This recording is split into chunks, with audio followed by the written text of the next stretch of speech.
Olá, bem-vindo a mais um episódio do podcast Fio Condutor. Hoje vamos falar de um tema que chamamos Economia a Circular.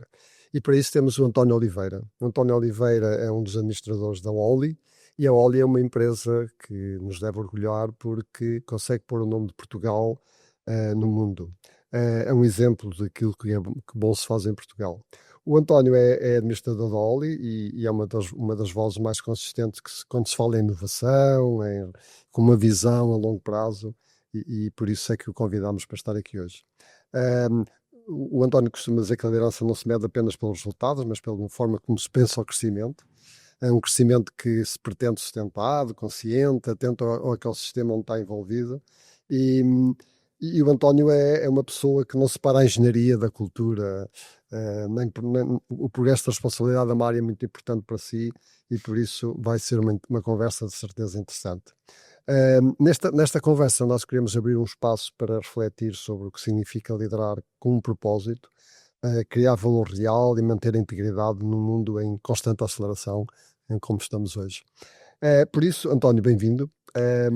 O que é que o entusiasma neste caminho que junta o impacto da inovação, o sentido prático que a Oli tem? Como é que tem sido a história? Bom, a Oli em primeiro lugar, obrigado pelo convite, estou muito contente de estar aqui convosco hoje. A Oli é uma empresa familiar, como referiu, e isso faz com que a proximidade da família à operação seja muito grande, e portanto depois o impacto também é maior, porque a relação é muito rápida entre a decisão e a execução. Desse ponto de vista, eu acho que a Oli tem tido, até por estar muito próxima da zona de onde a família é um impacto grande na comunidade, porque é uma ligação a uma empresa com 70 anos e, portanto, tem cultivado e alimentado a relação com a comunidade onde se insere. E depois considero que também tem feito isso mais a nível de conselho, país e do mundo. Portanto, no conselho, a relação com a Universidade de Aveiro acho que é aquela que traz mais impacto e gera mais externalidades positivas. E depois, pronto, O seu pai pertence ao Conselho Geral, não exatamente, é? é o Presidente do Conselho Geral. Presidente. E portanto, logo aí, eu diria que é o corolário do percurso entre a OL, de sucesso entre a OL e a Universidade de Aveiro, é Exato. realmente o meu pai ter assumido a presidência do Conselho Geral. Eh, Embora, pronto, quer dizer, essa ligação já tem tantos anos, cerca de 30 anos, que já emanou para o resto da organização. Depois também temos muitos engenheiros da Universidade de Aveiro e, portanto, é muito fluida a ligação entre a OL e a Universidade. Hum. Pronto, vamos falar um bocadinho também da economia a circular. O que é na prática uma economia circular aplicada num constante, num caso real que é o Sim. óleo? Pronto, na indústria, aquilo que nós tentamos fazer, olhamos para a economia circular como um modelo de produção e de consumo em que os recursos devem ficar vivos pelo máximo de tempo e com o máximo de valor. Ou seja, já sabemos que há recursos que vão perdendo valor à medida que vão sendo transformados e reciclados, e outros que, se não forem reciclados, terão um tempo de vida útil muito baixo. Portanto, para nós, a economia circular é olhar para os recursos que nós temos e quando os transformamos e tentar que eles tenham utilidade e fiquem vivos e com o máximo de valor durante o máximo tempo. Uhum. E qual é o modelo que a Oli tem para Como é que isto acontece na exato, prática, não é? porque a Oli tem Certo. processos exigentes Sim. e produção em larga escala, e Sim. isto às vezes não é fácil. Na prática isto acontece, inicia no processo de desenvolvimento, com a tentativa de usar o mínimo de recursos para desenhar uma peça, por exemplo, ou seja, com o mínimo de matéria-prima, desde que garanta Exato. as características mecânicas que a peça depois vai ter que cumprir, e garantir que essa peça depois vai ser, se possível, fabricada em material reciclado, ou reciclado, regenerado daquilo que é o nosso processo, peças que nós injetamos, moemos e voltamos a injetar, ou que nós vamos buscar ao mercado em post-consumer recycling goods, que também é uma das coisas que nós fazemos, e depois garantir que os nossos produtos, da forma como são concebidos, podem reentrar no ciclo de produção. Podem ser desmontados e reparados, ou podem ser recuperados e reutilizados. Portanto, na prática é isto que acontece, começa no processo de desenvolvimento e tentamos que os produtos, pela forma como são concebidos, gastem o mínimo de recursos, Exato. sejam mais reutilizáveis possíveis e utilizem o mínimo de matéria-prima possível. Há muita gente ainda que continua a confundir o que é reciclável com o que é circular, o que é sustentabilidade. Podes-nos falar um bocadinho sobre isso? Eh, Isso O que é que diferencia é uma pergunta difícil. com o rasteiro? Eh, a circularidade é isto, portanto, é o processo que se mantém em contínuo e que se repete, se possível, infinitamente, não é assim, Exatamente, mas exato. o máximo de ciclos possíveis. A reciclagem é uma parte do processo, é a ponta do processo e que pode acontecer ou não. Há coisas que nós sabemos que não podem ser recicladas, há outras que podem ser recicladas. E as que são recicladas podem ter um downgrade muito grande de capacidade. Ou seja, nós sabemos que nos plásticos há plásticos que podem ser reciclados e reutilizados mantendo as mesmas características Exato. mecânicas. Há outros que não, que isso não é o caso. Portanto, a reciclagem acaba por ser um compartimento muito restrito daquilo que é a circularidade.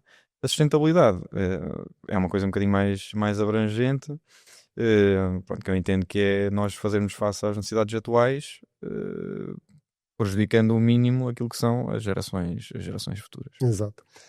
Mas achas que estamos mesmo num caminho para um novo modelo ou estamos a mudar os rótulos, o conteúdo é o mesmo? Eu acho que estamos no caminho para um novo modelo. Não digo que todas as regiões do mundo estejam a fazer ao mesmo ritmo, nem que todas as empresas o estejam a fazer da mesma forma. Ahm, Primeiro porque há regiões do mundo que têm outras necessidades para satisfazer que não as alterações climáticas e a procura de sustentabilidade e, portanto, têm outras necessidades básicas que ainda não satisfizeram antes de tomarem esta preocupação como uma das Uhum. principais. E a nível das empresas, porque realmente a reorientação da estratégia de uma empresa e dos processos de uma empresa para objetivos muito relacionados com a sustentabilidade, sem desfocar do negócio, não é? Obviamente, porque o negócio continua a ser aquilo que gera rendimento para depois a empresa poder reinvestir. As empresas mais pequenas têm e terão, no meu entender, muitas dificuldades do ponto de vista quer de investimento, porque o investimento em sustentabilidade paga muito num período muito longo, tendencialmente, e depois também por uma questão de competências, ou seja, tem sido, no nosso caso, tem sido necessário ou subcontratar ou contratar pessoas específicas porque nós não tínhamos estas competências dentro da empresa e compreendemos que outras empresas que não tenham uma dimensão que possa acomodar esse tipo de opções, seja mais difícil fazer este percurso de forma rápida. A Olive faz produtos que nós usamos no dia a dia e nem nos apercebemos disso. E tem uma capacidade inovadora e de alterar processos que é muito conhecida. Podes dar alguns exemplos concretos em que a Olive conseguiu transformar desperdício em novos produtos, em novas soluções inovadoras? Sim, nós recentemente lançámos dois autocolismos que são totalmente em matéria-prima reciclada. Um deles, um reciclado que nós compramos na fábrica do grupo, e outro que é reciclado que nós recuperamos do mercado. Portanto, é um bom Um exemplo de grande exemplo. circularidade em que nós conseguimos, através do desenvolvimento de produto, desenvolver um produto já que acomodasse aquilo que são as propriedades de materiais reciclados e ir ao mercado buscar plástico que de outra forma não teria aplicação para o incorporar em produtos nossos. Depois, paralelamente a isto, há tudo aquilo que é eficiência hídrica nos nossos produtos, ou seja, nós tentamos desenvolver produtos que sejam o mais eficientes possível, isto do ponto de vista da sustentabilidade, ou seja, fazer Exato. face às necessidades com o mínimo impacto no futuro possível. E temos autocolismos que consomem menos água do que os standards. Temos a questão da dupla descarga, que é muito falada na Oli. Temos autocolismos que funcionam com água salgada ou desalinizada. Em Portugal isso não é... A norma não permite que isso aconteça, mas há Acontece. países em que isso acontece e nós conseguimos introduzir esses produtos nesses países. E depois temos inúmeros produtos em que nós procuramos, através não só dos materiais, mas da sustentabilidade hídrica, implementar aquilo que são estas práticas. Paralelamente, em termos do consumo dos recursos também, ou seja, se nós considerarmos que podemos fazer isto com energia renovável, a Oli tem uma ampla gama de painéis, Mas, consumimos cerca de 20% da energia que fabricamos nos painéis e recentemente aderimos também a uma comunidade energética com a Green Volt, uhum. constituímos uma comunidade, portanto estamos a fazer com energia limpa, utilizar matérias-primas que Uhum. vamos reciclar para produzir produtos eficientes do ponto de vista hídrico. Portanto, é nestas três coisas que nós tentamos atuar. Boa, boa. O que me estás a dizer é que no passado estão a utilizar coisas que no passado era desperdício e hoje é inovação. É isso. Sim, sim, sim. Eu acho que o consumidor também mudou um bocadinho porque havia a percepção de que utilizar matérias-primas recicladas num produto iria prejudicar a qualidade. Exato. Portanto, acho que quer as empresas fizeram a sua parte no desenvolvimento, mas os consumidores também desprenderam-se um bocadinho desse Uhum. preconceito, pronto, queria evitar a utilização de É matérias-primas uma recicladas. curiosidade, vocês nas vossas ações de marketing promovem isso, de que estão a usar Sim, materiais, ativamente, e isso é bem ativamente. recebido atualmente pela comunidade.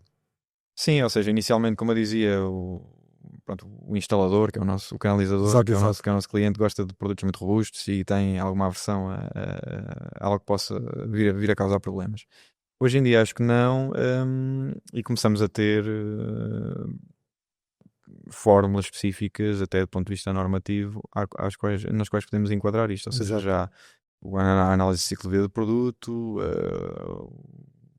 o EPD, portanto o Environmental Product Declaration, em que estes pontos em que nós apostamos a sustentabilidade depois contribuem positivamente para o valor agregado do produto na ótica do consumidor.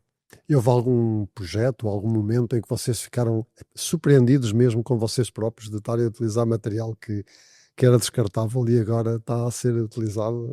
Há um projeto que eu acho que é muito interessante, que é um produto que estamos a lançar neste momento, que foi um projeto desenvolvido com a Universidade de Aveiro, em que nós montámos uma malha em termos de simulações para perceber como é que conseguimos desenvolver uma peça que é estética e de utilização mecânica intensiva, com o mínimo de matéria-prima possível, Uhum. mantendo a robustez.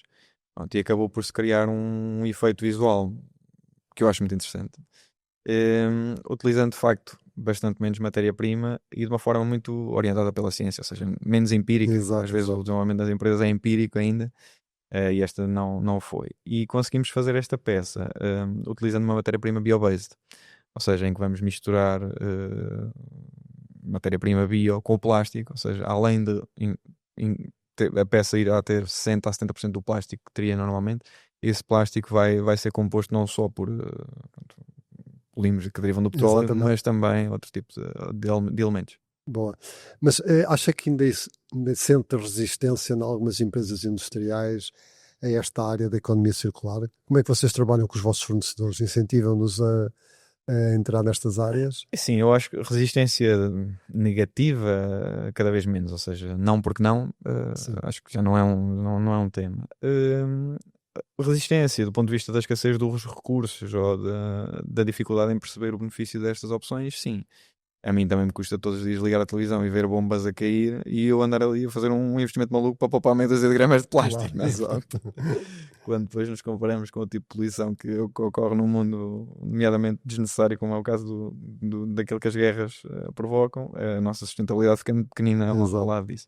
Nos fornecedores, eu acho que a questão das competências, a questão do investimento e tudo aquilo que é logística reversa, ou seja, exato. a logística funciona no sentido do Recicla, consumidor. mas também não. Nós gostaríamos de, quando uma casa é demolida, podermos recuperar o autocolismo e depois reciclar aquilo que fosse possível, mas Exato, temos exato. consciência que hoje em dia, essa logística é praticamente impossível de De praticar. praticar. Como é que nós podemos provar às empresas que esta questão da sustentabilidade é uma vantagem competitiva? Como é que nós podemos passar essa mensagem?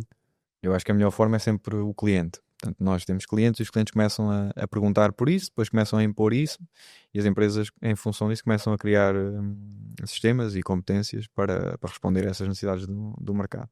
Quando um cliente exige, eu acho que todas as empresas vão Claro, tem que ser, imediatamente não é? atrás dessa necessidade.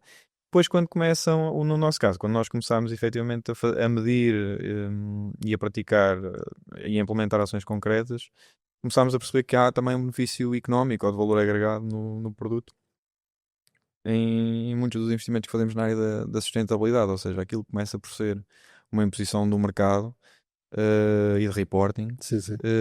Quando depois entra na prática, eu acho que nós começamos a ver que aquilo realmente tem impacto até financeiro e, Sim. portanto, passa a ser uma prioridade e entra dentro da estratégia da empresa. Já que está a falar nisso, como é que se consegue medir ou como é que vocês medem o impacto da circularidade dentro da Oli? Tem indicadores? Como é que fazem Temos, isso? ou seja, nós reportamos já há alguns anos no nosso relatório integrado, além da parte financeira, toda a parte DSG. E temos vindo a medir, ou seja, fizemos a medição da pegada de carbono em âmbito 1 e 2, agora estamos a tentar fazer a 3, que é mais exigente. E fizemos isso não só na empresa em Portugal, mas também nas nossas filiais no estrangeiro, portanto foi um exercício muito exigente, mas interessante. E depois medimos em tudo aquilo que são os indicadores que estabelecemos relacionados com os ODS, ou seja, nós temos os objetivos ligados aos ODS, sobretudo o 9, o 12 e o 13, que são aqueles que se enquadram mais na nossa atividade, e temos objetivos específicos, que depois monitorizamos os indicadores e os resultados que atingimos. Os ODS já estão integrados na empresa, né? Já estão... Sim, agora dizem que vão passar, dizem que vão passar de moda e que vai haver outra, mas pronto, nós ainda estamos nessa moda. Estavas a falar que têm também filiais. Em que país é que estão? Há alguma diferença entre a abordagem nesses países e em Portugal? Sim, onde nós notamos nas nossas filiais, onde nós notamos uma principal preocupação com estes temas é em França e em Itália. A Itália dá um valor muito importante àquilo que é a recuperação das embalagens, ou seja, há certificações específicas e há necessidade de pagar impostos específicos relacionados com a quantidade de embalagem que o produto coloca no mercado. Portanto, uma das nossas ações também tem sido reduzir em termos de embalagem Mas ao a embalagem máximo. não é retornável, é só... A embalagem não é retornável, mas dentro dos parâmetros de cada país pode ter um impacto maior ou não no imposto que se paga à cabeça. Por exemplo, nos nórdicos, eles já têm muita dificuldade em considerar cartão reciclável cartão que tenha agrafos. Nós usamos agrafos no nosso processo, passamos para a cola quente na maioria deles por causa desse tipo de processo. E depois em França existe um conjunto muito abrangente de certificações, quer de produto, quer de processo, que eu também relaciono um bocadinho com algum proteccionismo. Acho que esta questão da sustentabilidade em alguns países e num continente tão pequeno como a Europa, com realidades tão diferentes, acaba por servir para proteger alguns países, e o caso de França é aquele que é um investimento muito grande para cada produto ser certificado de acordo com as melhores práticas de sustentabilidade, que eu acho que protege um bocadinho os produtores. Exato, ou seja, a circularidade dá algum retorno, não é só trabalho, também já dá retorno. Sim. Okay. E como é que se cruza esta questão da inovação, a sustentabilidade, o impacto global numa empresa como a Oli? A inovação e a sustentabilidade têm estado de mão dada, diria. Portanto, nós, durante uma boa parte do percurso de desenvolvimento da empresa, estávamos focados em desenvolver produtos inovadores do ponto de vista mecânico, funcional, etc. E eu diria que há 5 anos para cá, provavelmente, começámos a integrar na componente de desenvolvimento uma parte muito grande de sustentabilidade, ou seja, como é que podemos consumir menos matéria-prima, como é que vamos ter menos cartão, como é que vamos utilizar outro tipo de matérias-primas que sejam menos impactantes no ambiente. Portanto, isso entrou dentro da mentalidade de quem está a desenvolver. Obviamente isto depois gera uma percepção quer da empresa, quer dos produtos e da marca, portanto, no consumidor e no entorno, e depois ajuda-nos do ponto de vista global a ter mais vendas. Quando nós chegamos com um produto que é diferenciador, não só porque esteticamente é diferente ou porque funcionalmente é melhor, mas porque é sustentável, isso começa a ter eu não diria que tem um prémio de preço, porque eu não noto as pessoas disponíveis para pagar mais por um produto sustentável. Acho que isso no nosso caso ainda não acontece, mas noto as pessoas mais sensíveis a comprarem pelo mesmo preço um produto mais sustentável do que um produto que seja absolutamente normal e dentro dos estándares. E quando vocês falam em circularidade, quando estão a preparar, estão a fazer o desenho da peça, não estão só a olhar só para os materiais, mas também a hipótese de, se uma parte se estraga, poder trocar por outra. Não é isso? Nós temos, do ponto de vista da reparação, sobretudo nos autocolismos que vão para dentro da parede, uma parte muito importante do nosso processo de desenvolvimento, e é como referiu, ou seja, nós conseguimos reparar a maioria das peças sem ter que as substituir. Isso, do ponto de vista da circularidade, é uma das principais questões. Nós estamos a falar aqui do reaproveitamento, circularidade, inovação, impacto, e penso que ficou claro que a Oli, circularidade não é apenas um conceito, é mesmo uma prática. É uma forma, no fundo, vocês estão a trabalhar para ter uma nova forma de desenho da construção, né, da habitação, e isso acho que é um propósito, não é uma coisa de conceito, está a ser feita. Mas nem todas essas empresas estão nesse caminho, não é? Isso é, infelizmente. Achas que estamos mesmo verdadeiramente a caminhar para um futuro circular, ou ou ainda estamos presos àquele modelo tradicional em que isto é uma camada verde em cima daquilo que está por baixo, que é o Assim, antigo. eu acho que há uma preocupação crescente com estes temas e que, sobretudo para as empresas que estão em cadeias de abastecimento internacionais e que sofrem uma pressão maior de clientes internacionais que têm uma atenção maior do que aquilo que é dado em Portugal a estes temas, é forçoso que as empresas façam este percurso. E depois isto tem um poder de arrastamento, porque se eu for pressionado por um grande cliente alemão, vou passar parte dessa pressão aos meus fornecedores, porque eu tenho que reportar, mas tenho que reportar com dados que me chegam também dos fornecedores. E acho que este poder de arrastamento vai levar a prazo a que isto seja uma tendência real. Depois há as pressões normativas que são impostas cumprir. e inclusive pode haver coimas e responsabilidade civil associada ao não cumprimento de algumas práticas. Portanto, isso é a forma mais punitiva de orientar a estratégia das empresas, mas acho que também de alguma forma vai ser aplicada e vai funcionar.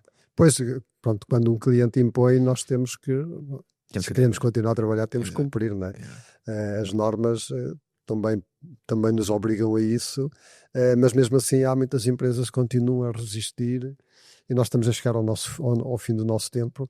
Ehm, Imagina que tinhas um CEO de uma empresa, uma grande, pequena, ou uma startup, ou uma grande empresa, e como é que nós os conseguimos convencer para que eles não hesitem nesta mudança e, abordar este tema da circularidade como uma forma de se impor e também de Uhum. estratégia para a própria empresa? Primeiro, olharem para o futuro, ou seja, porque quando nós olhamos para o futuro percebemos que vai haver sempre uma pressão crescente relativamente a estes temas, quer do ponto de vista social, ambiental e económico. Portanto, é uma inevitabilidade que a atenção sobre estes temas vai crescer e, portanto, temos que nos preparar para eles. Depois, incentivá-los a começar a fazer algumas coisas concretas, porque a partir do momento em que nós tomamos ações concretas na área da sustentabilidade e medimos os resultados, percebemos que elas não são boas apenas do ponto de vista da sustentabilidade, mas muitas têm retorno económico e algumas até rápido. E também sabemos que as empresas são muito sensíveis a isso, portanto, diria focar-me nesses dois Exato. aspectos. A gestão da Oli é uma gestão de uma empresa familiar. Achas que se fosse uma empresa de sócios que não fossem, tivessem relação familiar, achas que teriam o mesmo método de trabalho, a mesma abordagem ao processo, ou seria diferente? Eu aqui estava a tentar Sim, perceber quais são as vantagens de uma empresa familiar. sim. Eu Embora aí se calhar não sou a melhor pessoa para dizer, tu porque já és a geração mais exato, recente, não é? Isto começou com o teu avô, certo? sim, sim, eu Depois o teu faço parte pai da terceira geração, já sim. estão na terceira. Talvez não seja a pessoa melhor para dizer, porque já estou há muitos anos na Oli e Exato. não conheci tantas outras realidades da dimensão da Oli que me permite comparar. Acho que a vantagem de uma empresa familiar, sobretudo como é o caso da Oli, em que a administração é operacional, não é não Está execução, presente no dia a dia, não é? exatamente, é a possibilidade de nós decidirmos e atuarmos muito, muito rápido. Pronto, isso pode ter coisas boas e pode ter coisas, Claro, claro. obviamente, menos boas. Acredito que nas empresas mais, pronto, com uma estrutura maior e mais nas grandes corporações, haja mais lentidão nessas decisões. Mas também acho que essas empresas acabam por ter, se calhar, uma leitura mais alargada daquilo que é o espectro das ações de todas as empresas, ou um número maior de empresas, e portanto acabam por ter uma estratégia se calhar mais lenta, mas também mais definida e mais longo prazo em termos de sustentabilidade. Nós temos os nossos objetivos para 2025, 2026, até 2030, que seria o net zero em termos de Exatamente. descarbonização. Mas a velocidade com que a empresa executa essa estratégia depende da energia e do investimento que a administração decide no dia a dia colocar nisso. Enquanto, Exatamente. provavelmente nessas empresas é feito de uma forma mais planeada, digo eu, não sei. Pois, não, Penso que sim, mas exato, não sei se... já não tem a ver muito com a circularidade, mas já que estás aqui, estou curioso para fazer uma pergunta que é, pá, tu és uma pessoa que acabou o curso, foste logo trabalhar para a empresa, como é que tu consegues pôr em prática com as equipas sendo, entre aspas, família, ou seja, ok, ele é filho do patrão, entre aspas, do anterior, agora vai ser o novo. Como é que se impõe não, como é que se passa esta mensagem sem o colaborador pensar, só estou a fazer isto porque ainda por cima és um jovem, há pessoas na empresa muito mais velhas que tu a trabalhar, né, que podem ser, como é que é o teu dia a dia na empresa? Não, é uma coisa que eu não penso muito, sinceramente, no dia a dia, porque também não sinto essa dificuldade. Eu trabalhei noutros sítios, depois acabei por vir para a Mas isto empresa. também faz a diferença, não é? Penso Sim, eu, mas porque eu nunca é conheço, o suficiente, não é? Diria claro, eu. Gostaríamos sempre de ter trabalhado mais tempo noutros sítios e em mais sítios para termos para conhecido mais poder realidades, abordar. não é? Não, porque tenho um amigo que também está numa empresa familiar, ele também era, e ele teve outra particularidade, desde miúdo que ele ia para a empresa, por isso toda a gente o conhecia, quando ele acaba o curso, agora ele é o nosso responsável. Sim. É um choque, eu estava a tentar curioso saber como é que aconteceu Não, contigo. eu passei por esse processo, mas depois estudei fora e tive vários tempo fora, portanto distanciei-me um bocadinho Exato, isso é da bom. empresa, portanto quando voltei já não conhecia a maioria das pessoas. Exato, isso é bom. Mas as pessoas que já conhecia, que trabalham na empresa há 25, há 30 anos, ou o que for, foram, creio eu, das pessoas que mais me ajudaram. Te apoiaram, exato. Exatamente, foram mais, quando eu cometi os erros que cometi, foram mais compreensíveis, provavelmente, nesse momento.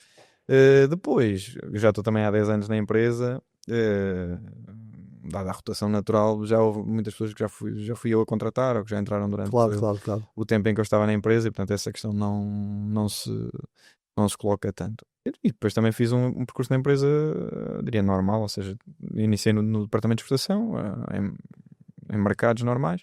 Depois, durante um período curto, fiquei com a responsabilidade do departamento.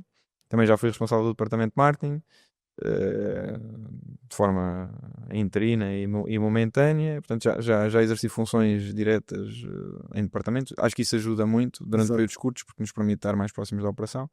Depois, obviamente, se tivermos uma função de administração, é conveniente que saiamos do espectro de um departamento, porque corremos o risco de ficar ali muito ensimismados na realidade daquele departamento e deixar de ver as dos outros. Mas não sinto, sinceramente, no dia a dia essa Ainda bem, dificuldade. Acho que as pessoas também ajudam muito, Claro, porque não me claro, põem claro. constantemente nessa posição. Mas para ti é fundamental a liderança estar perto das equipas.